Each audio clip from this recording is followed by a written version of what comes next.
নমস্কার বন্ধুরা, লুবনার রাসোইতে সবাইকে স্বাগত জানাই। আজকে আমি তৈরি করে দেখাচ্ছি সর্ষে পোস্ত দিয়ে রুই মাছের ঝাল, যেটা গরম ভাতের সাথে দুপুরবেলা খেতে অসাধারণ লাগে।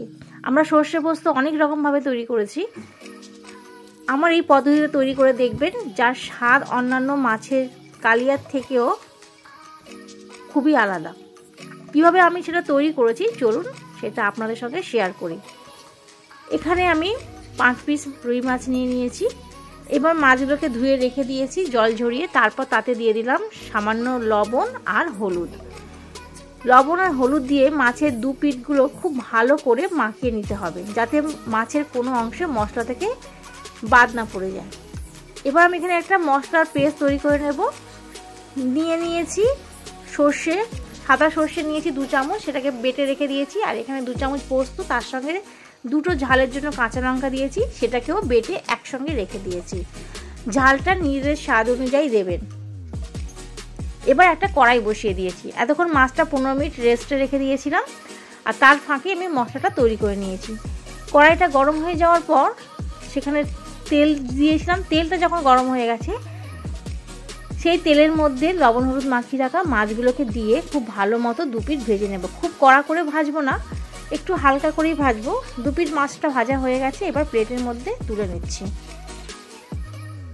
সমস্ত মাছ তুলে নেওয়া হয়ে গেছে। এবার আমি কড়াইটা চেঞ্জ করে নিলাম। ওই একই তেল আমি কড়াইতে দিয়ে দিলাম।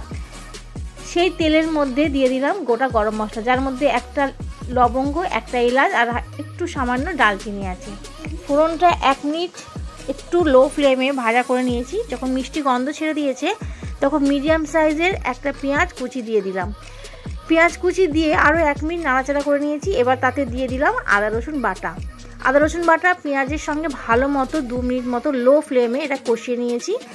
আর দিয়ে দিলাম একটু লবণ, যাতে পেঁয়াজটা তাড়াতাড়ি নরম হয়ে আসে। লবণটা দিয়ে তাতে দিয়ে দিলাম টমেটো কুচি। এখানে আমি ছোটো সাইজের একটা টমেটোকে কুচিয়ে নিয়েছি, সেই টমেটো কুচিটাকে দিয়ে দিলাম। দিয়ে ভালো মতো কষিয়ে নিয়েছি। যখন টমেটোটা নরম হয়ে এসেছে, তার মধ্যে দিয়ে দিলাম কাঁচা লঙ্কা আর পোস্ত বাটা। কাঁচা লঙ্কা আর পোস্তটা দিয়ে খুব ভালো মতো কষাতে হবে। কষাতে কষাতে যখন দেখবেন মশলা থেকে পুরো তেল ছেড়ে দিয়েছে, তখন ভাববেন যে মশলাটা খুব ভালো মতো কষানো হয়ে গেছে। তখন বাটি ধোয়া জল একটু আমি দিয়ে দিলাম, দিয়ে আরও একটু কষিয়ে নিলাম, যাতে মশলা থেকে সমস্ত কাঁচা গন্ধটা চলে যায়। এবার তার মধ্যে দিয়ে দিলাম হলুদ গুঁড়ো আর কাশ্মীরি লঙ্কার গুঁড়ো পরিমাণ মতো। কাশ্মীরি লঙ্কার গুঁড়োটা দিয়েছি শুধুমাত্র কালারের জন্য, আর ঝালের জন্য কাঁচা লঙ্কাটাই আমি ব্যবহার করেছি।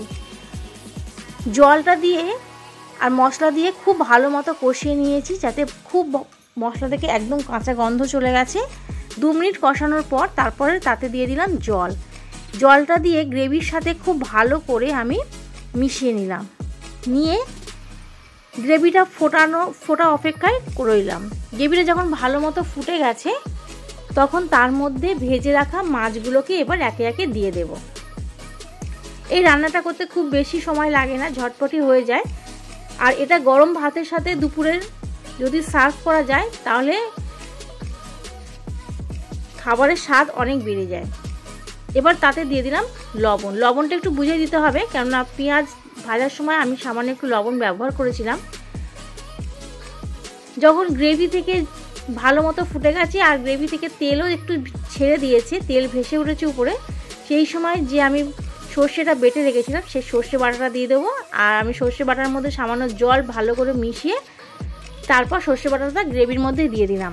সর্ষে বাটাটা দিয়ে খুব বেশিক্ষণ আর রান্না করার কোনো দরকার নেই। ভালো মতো একবার মাছের সঙ্গে ভালো করে মিশিয়ে 2 মিনিট হাই হিটে ফুটিয়ে তারপর আমি গ্যাসের ফ্লেমটাকে বন্ধ করে দেব।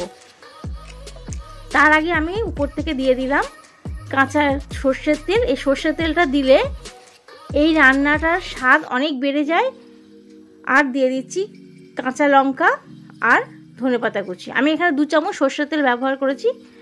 অবশ্যই বন্ধুরা এই কাঁচা সর্ষের তেলটা এই সর্ষে পোস্তর সঙ্গে দেবেন। উপর থেকে কাঁচা লঙ্কা আর ধনেপাতা ছড়িয়ে দিলাম। দিয়ে গ্যাসের ফ্লেমটাকে বন্ধ করে 5 মিনিট রেস্টে রেখে আপনাদের সামনে পরিবেশন করব। আর আপনাদের যদি এই রেসিপিটা ভালো লেগে থাকে, তাহলে অবশ্যই আমার চ্যানেলকে সাবস্ক্রাইব করবেন, পাশে থাকা বেল আইকনটি প্রেস করবেন, লাইক কমেন্ট এবং শেয়ার করবেন। আর বাড়ির সবার সঙ্গে একবার এই পদ্ধতিতে তৈরি করে নেওয়ার অনুরোধ রইল। দেখবেন অবশ্যই এটা খেতে দুর্দান্ত লাগে। শীতের দুপুরে গরম ভাতের সাথে যদি এটা বাড়ির সবার সঙ্গে শেয়ার করেন রান্নাটা, তাহলে দেখবেন সবাই আপনাকে প্রশংসা করবে। আজকে তাহলে এই পর্যন্ত, আমি আবারও ফিরে আসবো নতুন কোনো ভিডিও নিয়ে। ভালো থাকবেন, সুস্থ থাকবেন, আর এই ভিডিওটি প্রথম থেকে শেষ পর্যন্ত দেখার জন্য ধন্যবাদ।